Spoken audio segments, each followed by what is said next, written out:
Hi and hello to all CBL Thoughts viewers and subscribers. உங்களின் தொடர் ஆதரவுக்கு நன்றி. இந்த நாள் இனிய நாளாக அமைய வாழ்த்துகிறேன். இந்த வாரம் நாம் சிந்திக்க இருக்கும் தலைப்பு Why we need intelligence. நமக்கு ஏன் நுண்ணறிவு தேவை? நுண்ணறிவு என்பது திட்டமிடுதல், பிரச்சனைகளுக்கு தீர்வு காணுதல், சுயமாக சிந்தித்தல், எண்ணங்களையும் மொழியையும் புரிந்து கொண்டு வாழ்க்கை வாழ தேவையான தொடர் கற்றல் ஆகிய திறன்களை உள்ளடக்கிய மனதின் ஒரு இயல்பே நுண்ணறிவு.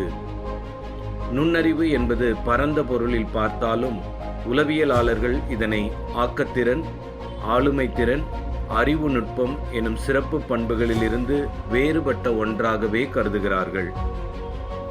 ஹோவர்ட் கார்னர் தனது ஃப்ரேம்ஸ் ஆஃப் மைண்ட் எனும் நூலில் ஒரு தனி நபரின் திறன்களையும் எதிர்கால வெற்றி வாய்ப்புகளையும் அளவிடுவதற்கு நுண்ணறிவு என்பது அளவுகோல் என்று பதிவிடுகிறார். கடந்த சில தசாப்தங்களாக பிற ஆராய்ச்சியாளர்கள் மற்றும் உளவியலாளர்கள் கல்வி திறன்களில் மட்டும் கவனம் செலுத்தாமல் நுண்ணறிவை அளவிடுவதற்கு மாற்று வழிகளையும் அடையாளம் கண்டுள்ளனர். பல்வேறு வகையான நுண்ணறிவுகள் உலகில் பரவலாக பேசப்படுகின்றன. பல நேரங்களில் அல்லது சில நேரங்களில் மிகவும் பாராட்டப்பட்டாலும் எந்த ஒரு நுண்ணறிவும் மற்றொன்றை விட உயர்ந்தது இல்லை என்பதே உண்மை. நம்மிடம் உள்ள அறிவுத்திறன் என்ன என்பதை புரிந்து நமது வாழ்விற்கு தேவையான பொருத்தமான முடிவுகளை எடுக்க இந்த நுண்ணறிவுகள் நமக்கு உதவுகின்றன. உலகில் அதிகமாக பேசப்படும் 4 நுண்ணறிவுகள்: 1 intelligent quotient, 2 emotional quotient, 3 social quotient, 4 adversity quotient. இந்த பதிவில் நாம் ஐக்யூ இன்டெலிஜென்ஸ் கோஷியன்ட் பற்றி விரிவாக பார்ப்போம். பின்வரும் பதிவுகளில் மற்றைய இன்டெலிஜென்ஸ் நுண்ணறிவுகளை பற்றி பார்ப்போம். இன்டெலிஜென்ஸ் கோஷியன்ட் தனிப்பட்ட ஒரு நபரின் புரிந்து கொள்ளும் தன்மையையும், கணித சமன்பாடுகளை ஈக்குவேஷன்ஸ் அண்ட் தியரம்ஸ் தீர்க்கும் ஆற்றலையும், படிக்கும்போது மனப்பாடம் செய்வதையும், வடிவங்களை அடையாளம் காணுவதையும், படித்த பாடங்களை நினைவுபடுத்தும் திறனையும் சோதித்து மதிப்பிடப்படுகிறது. இன்டெலிஜென்ஸ் கோஷியன்ட் இந்த நுண்ணறிவின் வகைகள் யாவை? 1 மொழியியல் நுண்ணறிவு. மொழியை பயன்படுத்தும் மற்றும் வெளிப்படுத்தும் திறனே ஆகும். இந்த நுண்ணறிவு பேசும் மற்றும் எழுதப்படும் மொழியின் உணர்திறன், மொழி கற்கும் திறன். இவை மேம்படுத்துவதற்கான வழிகள்: புத்தகங்கள், பத்திரிகைகள், செய்தித்தாள்கள் படிப்பது, கதை கட்டுரைகள் எழுதுவது. 2 தர்க்க ரீதியிலான கணித நுண்ணறிவு.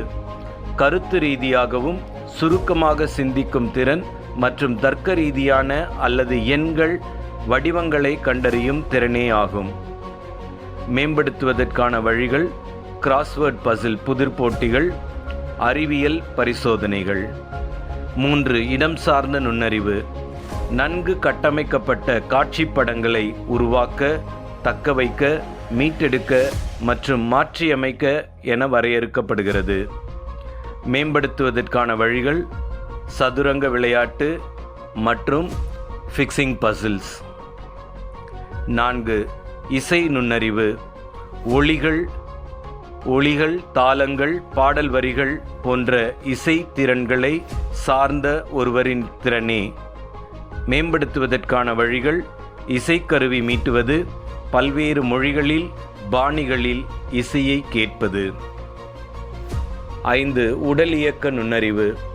உடல் அசைவுகளை நிர்வகிக்கும் திறன், பொருட்களை திறமையாக கையாளும் திறன். மேம்படுத்துவதற்கான வழிகள்: உடல் சார்ந்த பணிகள், தோட்டம் பராமரிப்பது, உடற்பயிற்சி செய்வது. 6 தனிப்பட்ட நுண்ணறிவு. தன்னை பற்றி எப்படி உணர்கிறோம், தன்னுடைய சிந்தனை என்ன என புரிந்து கொண்டு திட்டமிட்டு வாழும் திறனே. மேம்படுத்துவதற்கான வழிகள்: எண்ணங்களை அவ்வப்போது பதிவு செய்தல், ஆளுமை திறன்களை வளர்த்து கொள்தல்.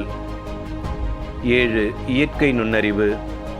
சுற்றுச்சூழல், பொருள்கள், விலங்குகள், தாவரங்களை அடையாளம் கண்டு வகைப்படுத்தி கையாளும் திறனே.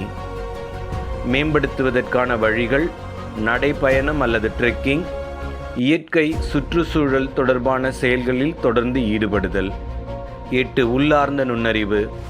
இவர்கள் தத்துவ ரீதியாகவும் சுருக்கமாகவும் சிந்திக்கிறார்கள்.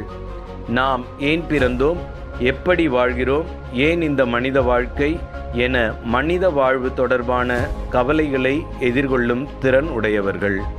இவற்றை மேம்படுத்துவதற்கான வழிகள்: பலமொழி புத்தகங்கள் படிப்பது, இயற்கையோடு நேரம் செலவழிப்பது. இவ்வகை நுண்ணறிவுகளை நாம் பெற்றிருந்தால் சுயமாக சிந்திப்போம், பிரச்சனைகளை எதிர்கொண்டு தீர்ப்போம், திட்டமிட்டு வாழ்வோம், மகிழ்ச்சியாகவும் நிறைவாகவும் ஆளுமை திறன்களோடு வாழ்வில் பிறருக்கு ரோல் மாடலாய் வாழ்வோம். நன்றி.